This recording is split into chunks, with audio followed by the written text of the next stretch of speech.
I know this is not easy.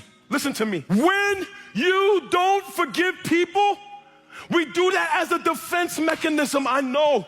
We develop a victim mentality and we form an identity that keeps us safe in unforgiveness. And then to forgive that person, it almost feels like you're losing control. It almost feels like you're losing a part of yourself.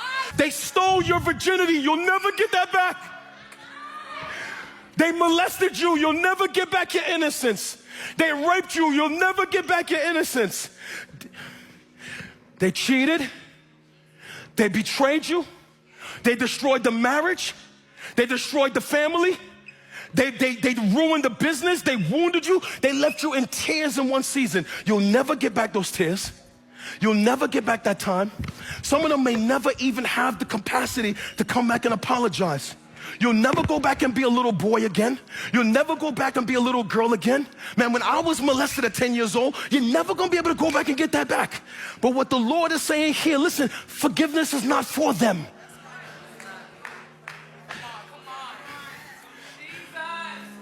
Follow the text. Forgiveness is for you to be free. It's to get out of the prison you have been in your soul. And there are too many of us in this room. Too many of us in that overflow. Too many of us watching me across that camera. You've been in a prison for months. You've been in a prison for years. You've been in a prison for decades. No, they don't deserve it. Neither did you. They may never come back and apologize.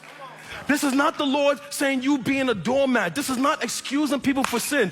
This is the Lord saying, I care about your freedom so much. I want you to live a life of boundless forgiveness. That is, when people wound you, just keep letting them go. You're not doing it for them. You're doing it so that you can live in freedom.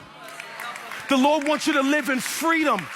He wants you to evict everybody in your heart that you've been carrying for years, decades. You're still stuck in that season. He wants you to evict them from your heart. Say, Lord, how can I do that? Every time, watch, look at me. You get a glimpse of the cross and what Christ has done for you on the cross. How on the cross, he nailed to the cross your entire sin debt in full. He says, now look at what I did for you on the cross and turn away from it and keep releasing people the same way. Here is my question for you, because I know it hurts. Is the blood of Christ enough to pay for what they did? So you expect me to keep forgiving somebody that keeps wounding me in the same area 490 times? You don't know what I've suffered with that person. You don't know what they put me through. You don't know the scars they left in my life. And Lord, you actually expect me to forgive them 490 times? We could bring it down. You expect me to give them 77 times, forgive them? No.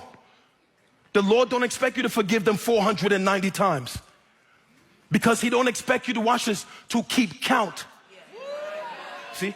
Now, even as I say that to you, some of you squirm in your chair. You squirm in the overflow because you're thinking about yourself, a season of trauma,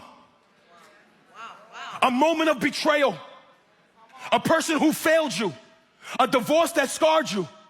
You're thinking about people right now you're still holding. They're in your heart like an apartment.